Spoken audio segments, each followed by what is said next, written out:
Bom dia a todos, espero que estejam todos bem. Aqui professor Paulo Silva. O objetivo dessa aula inicial era corrigir as atividades da Escola Lorena, que eu passei sobre a conjuração baiana, tá? Sobre a conjuração baiana, tá bom? Mas a todos aqueles que me acompanham no meu canal, eu agradeço mais uma vez estarem vendo esse vídeo. A quem não se inscreveu no meu canal, se inscreve, compartilha, dá um joinha já, antes de começar aí, dá um joinha. Enfim, gente, agradeço muito a todos que têm me acompanhado no meu canal, ok? Então, gente, a conjuração baiana, ela foi um dos movimentos de revolta que ocorreram no século XVIII, né? Influenciados pelos acontecimentos de fora do país, né? Estavam ocorrendo algumas revoluções, né? Por exemplo, a Revolução Americana, 1776, né? Que tornou os Estados Unidos uma nação independente. E também a Revolução Francesa, tá? Que nós já estudamos em outros vídeos, né? E aos meus alunos em outras aulas, né? Mas enfim, é isso. Então, essas revoltas, né, revoluções que ocorreram em outros países acabaram influenciando aqui no Brasil também. Mas foi dado uma cor local, né? Então a gente viu quando a gente estudou em Confidência Mineira, que a Confidência Mineira foi mais influenciada pela Revolução Americana, né? Que era uma revolução mais dos poderosos, né? Digamos assim, né? Em Confidência Mineira, tá? A Conjuração Baiana, ela já tem uma cara mais popular, né? Por quê? Os líderes do movimento, eles eram pessoas do povo, né? Ficou conhecida também como Conjuração dos Alfaiates, porque tinha muitos alfaiates envolvidos no movimento. Tudo bem? E é por isso, né? Então tem um caráter mais popular. Ela provavelmente, se tivesse dado certo, teria uma república mais voltada para o povo do que o caso da Inconfidência Mineira, né? Que seria uma república mais aristocrática, assim, pode-se dizer, se tivesse dado certo. Tá bom? Ok? Então é isso. Então a diferença, se você for pensar, né? Uma é mais aristocrática e a outra é mais popular, né? Mas ambas acabaram não dando certo. Iam fundar repúblicas, né? Então o caso da Inconfidência formou uma república. O caso da Conjuração Baiana também ia formar outra república, tá? Ia se separar de Portugal. Ok? E aí eu pedi algumas perguntas, né? Naquela atividade. E aí a gente vai estudando, respondendo as perguntas também. Aí no caso agora sobre a Conjuração Baiana, ou Revolta dos Alfaiates. Então, o que eu pedi? A primeira pergunta eu pedi assim: quais os objetivos que os conspiradores pretendiam atingir se o seu movimento fosse vitorioso, né? Os conspiradores são as pessoas que conspiraram, né? Que se organizaram secretamente para poder separar, né, o Brasil de Portugal, aí no caso, né? Seria Bahia, no caso, né? Então, conspiração, uma coisa secreta, né? Uma tramóia, né? Digamos assim, né? Uma organização com o objetivo de ser subversivo, né? Subverter a ordem, né? No caso, a ordem que seria o que? A ordem colonial, né? Então, uma conspiração, essa é uma organização secreta aí, inclusive nesse livro que eu estou utilizando, né? Tudo bem? Recomendo que vocês leiam. Deixa eu tirar o negócio aqui então. Recomendo que vocês leiam, tá? Se tiver a oportunidade de ler. Bem simples, né? Quem gosta de história se interessa por história, tá? Tá bom? E uma parte que ele fala, né? Provável influência da maçonaria, né? Não existe nada documentado falando que foi a maçonaria, mas houve uma influência, sim, da maçonaria nos métodos de organização, tá? Assim como na Inconfidência, como eu já falei para vocês, houve influência. A gente não sabe exatamente, né, se a maçonaria estava diretamente envolvida ou se foi só uma influência da maçonaria, tá bom? No caso da Conjuração Baiana, tudo bem? Então, quais os objetivos que os conspiradores pretendiam atingir se o seu movimento fosse vitorioso? 1. Acabar com a escravidão, né? Por quê? Porque foi uma revolta de negros e mulatos, né? Inclusive alguns ex-escravos estavam envolvidos na revolta. Os escravos provavelmente também tinham alguns envolvidos. Por isso que tinha um caráter mais popular, né? 2. Fundar um governo republicano e democrático. É um ponto bastante interessante. 3. Conseguir que todos tivessem direitos iguais de subir na carreira militar e ocupar cargos públicos. Porque a gente sabe que era uma sociedade aristocrática, né? Aliás, gente, cá entre nós, né? Existem barreiras sociais intransponíveis ainda no nosso país, né? Realmente muito difícil, né? Você imaginar o filho de alguém menos favorecido virar um diplomata, né? Realmente é uma coisa realmente bem fora da realidade ainda, né? A nossa sociedade ainda tem muito a caminhar no sentido de democracia, né? Realmente em que todos têm os mesmos direitos, né? Do que uma pessoa menos favorecida, como eu sempre falo para meus alunos, uma pessoa que mora lá no Embaré, em Santos, né? E tem um filho estudando numa escola particular, né? Então, esses direitos, eles deveriam ser para todos, numa sociedade realmente democrática, né? E a gente ainda está bem longe disso ainda. Quem sabe um dia, mas por enquanto a gente não chegou lá não, tá? Essa é a realidade, é triste, mas é a realidade nossa atual, tá? É óbvio que no século XVIII a coisa era muito pior, né? Houve um avanço social muito grande, né? Mas ainda há muito o que se fazer para se comparar com uma sociedade realmente plenamente democrática que dá direitos iguais para todos, não só para os mais favorecidos, tá? Inclusive a questão da educação de qualidade e a saúde de qualidade, que é um ponto-chave que a gente sempre tem que tocar aí, tá bom? Inclusive está na nossa Constituição de 1988. Tudo bem? Continuando. Separar a Bahia de Portugal, né? Como eu falei, eles iam fundar uma república na Bahia. E, final, né? Último ponto. Abrir o porto da Bahia para o livre comércio com todos os países, tá? Então seria uma nova república. Então, por quê? Dentro do pacto colonial, o Brasil só podia negociar com Portugal, tá? Então, a partir do momento que a Bahia se tornasse um país, um pequeno país, né? O que ocorreria? A Bahia poderia negociar livremente com qualquer país do mundo, tá bom? Isso só passou a ocorrer aqui no Brasil com a chegada da família real, né? Quando a família real abriu os portos para as nações estrangeiras e então aí sim quebrou-se o pacto colonial porque a família real estava no Brasil, tá bom? Mas antes disso isso não tinha sido feito. Então ainda em pleno pacto colonial só seria possível se a Bahia se tornasse uma república independente do restante do Brasil, ok? A outra pergunta que eu fiz foi assim, ó, qual movimento revolucionário ocorrido na Europa influenciou as ideias dos conjurados baianos de 1798? Isso é moleza, né, gente? Eu acabei de falar agora no início do vídeo, né? Sem dúvida alguma, a Revolução Francesa, né? Então, a Revolução Francesa no que tinha de mais radical, né? O povo participando, os sans-culottes, né? Depois é óbvio que no final da Revolução Francesa, o que ocorreu? Houve um retrocesso, né? Para a gente vai dizer assim, para uma moderação, né? Quando Napoleão Bonaparte chegou ao poder, é o fim da Revolução Francesa, né? Mas muitas das conquistas da Revolução Francesa foram continuadas com Napoleão, embora de uma forma moderada, né?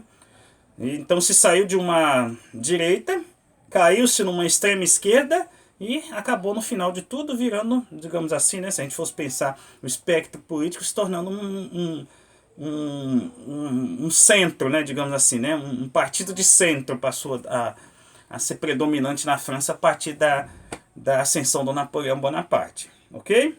Então seria mais ou menos esse o modelo que a Bahia seguiria, né? Se ia depois se tornar mais moderado, a história, né, não dá para saber porque a gente fica especulando, porque infelizmente, né, ou felizmente, não sei, né, como ia terminar, a revolta acabou não dando certo, ok?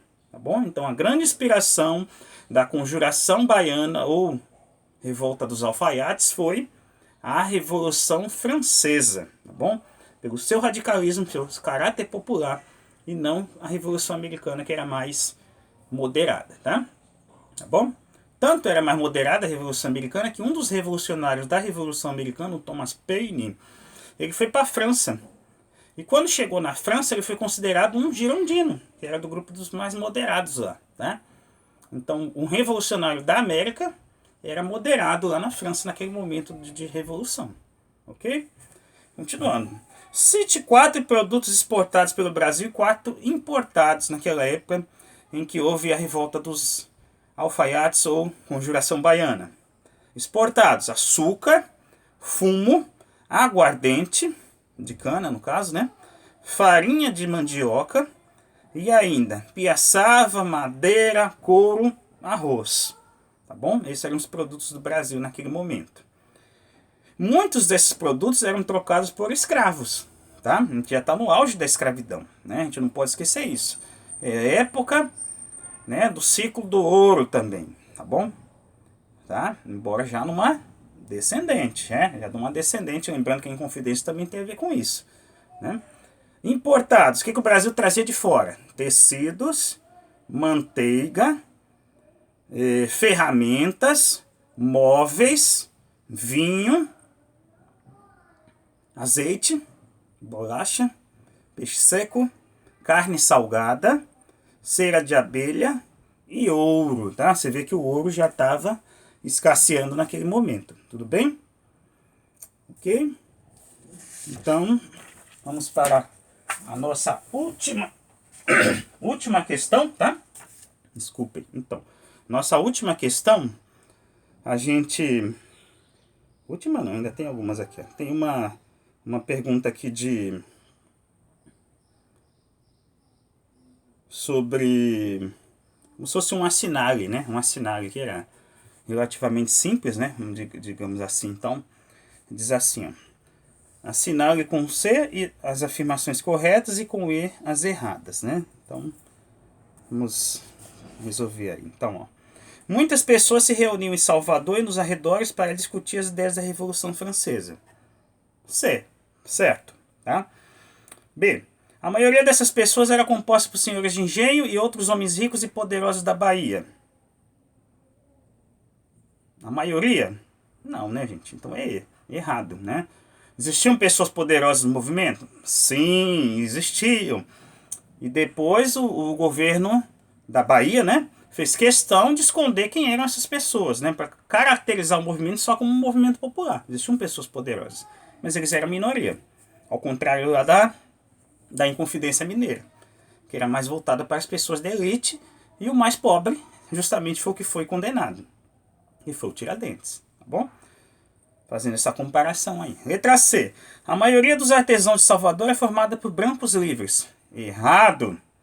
Eram negros, né? O artesanato na Bahia era principalmente dos mulatos e dos negros, sendo eles livres ou não, né?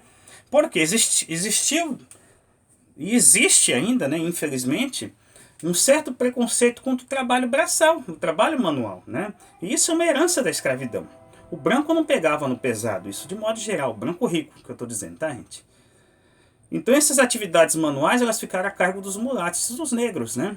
E essa desvalorização do trabalho artesanal e braçal é uma herança da escravidão também, tá? Então na Bahia, predominantemente, eram os negros e os mulatos que faziam esse tipo de trabalho, ok?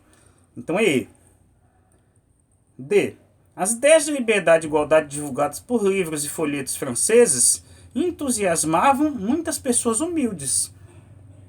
Escravos, soldados, artesãos, descontentes com a situação de pobreza e com a desigualdade social e escravidão.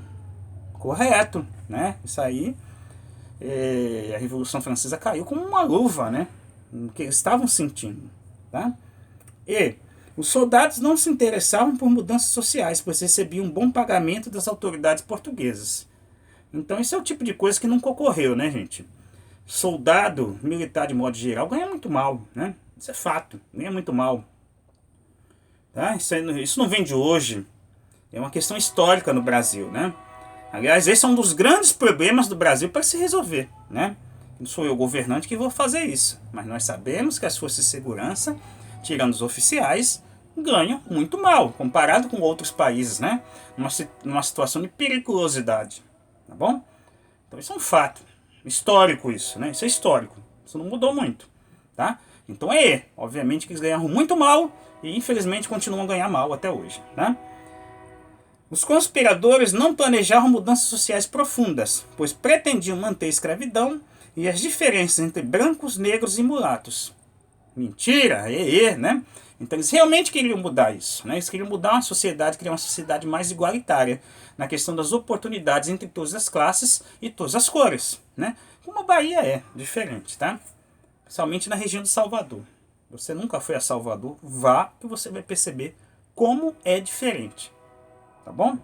Essa questão da liberdade religiosa, essa questão das cores, é completamente diferente daqui, tá? O jeito que as pessoas se tratam, tá bom? Mas enfim, vamos continuar. G. Em suas reuniões, os conspiradores planejavam um levante armado com o objetivo de estabelecer um governo democrático, livre e independente da Bahia. Isso mesmo, né? Então,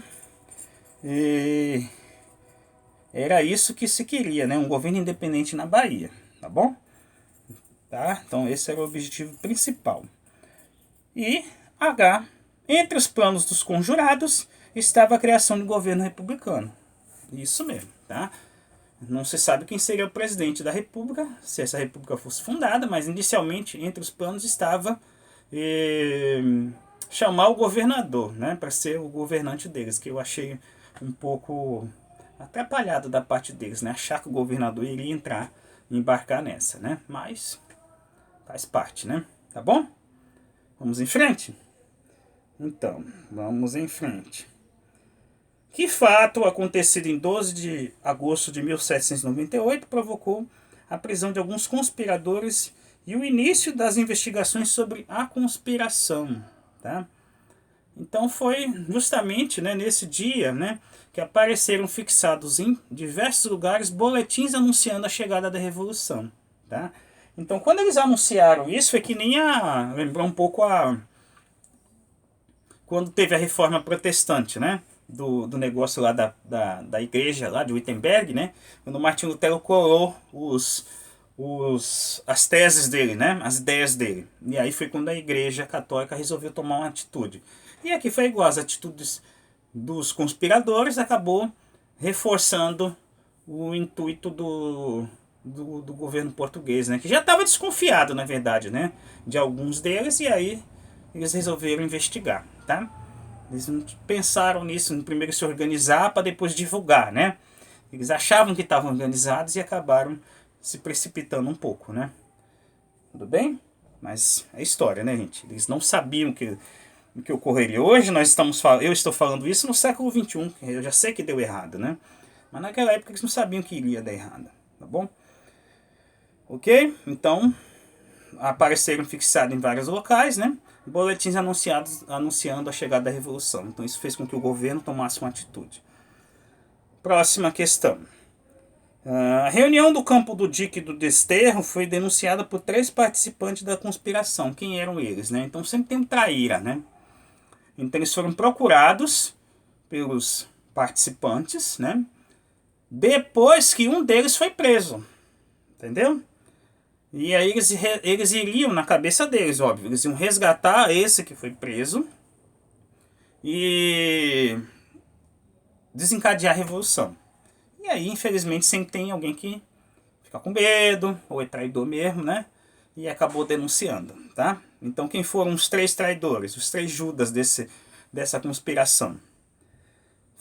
O ferrador Joaquim da Veiga, o cabeleireiro Joaquim José de Santana e o soldado José Joaquim de Cerqueira, né? Você percebe que os nomes são bem parecidos, né?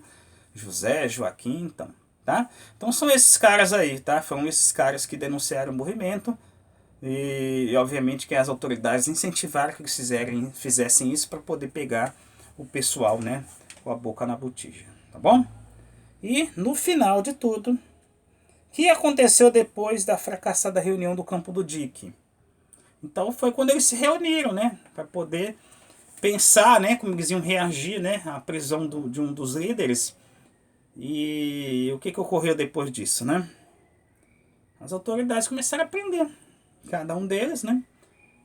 A partir desse momento, eles foram vistos, né, correram na hora, mas no dia seguinte eles já prenderam Manuel Faustino, né, na oficina dele, junto com a família dele, e foi só uma questão de tempo para pegar um por um, né? Tá? Mas no total foram 41 presos, né? Mas a gente sabe que no final somente 4 foram condenados à morte, né? Para servir de exemplo, né? 4 foram condenados à morte, tudo bem? Tá? Então, para servir de exemplo, aquela coisa, né? Do exemplo, né, gente? Não tem jeito, né? Sempre assim, né? Servir de exemplo para os outros, né? Infelizmente é assim que funciona dentro da história, né? Você lembra do Tiradentes, não é isso? Então quem foram os que serviram de exemplo aqui? João de Deus do Nascimento, alfaiate. Manuel Faustino de Santos Lira, alfaiate. Lucas Dantas de Amorim Torres, soldado. E Luiz Gonzaga das Virgens, soldado também, tá bom? Então eles foram os condenados à morte, tá bom? O restante tiveram outras penas, né? Os mais ricos que fizeram parte do movimento foram perdoados, né? Por exemplo, Cipriano Barata, né, que era cirurgião. Então, aqueles que eram mais pobres, obviamente, e mulatos, né? Bem, sofreram penas maiores, foram desqualificadas da revolução aí, né? Por questões também sociais, né? De cor da pele, etnia, né? Que a gente vai lembrar que era uma época de uma sociedade escravocrata, né? Então, eles não iam admitir esse tipo de coisa. Tudo bem? Beleza, gente? Espero que vocês tenham gostado. Se gostou, dá o joinha aí, tá? Espero que vocês estejam todos bem, né? Sempre lembrando isso. Estejam se cuidando, se cuidem, tá bom? A pandemia não acabou ainda, hein? Não é hora para sair por aí brincando, tá bom? Se cuida, estuda, não desanime, tá? Que as coisas vão melhorar, com certeza. Disso eu não tenho a menor dúvida, tá bom? Compartilha, dá um joinha, se inscreve no meu canal quem ainda não se inscreveu. Dá uma força pro professor, tá bom? E até a próxima, se Deus quiser.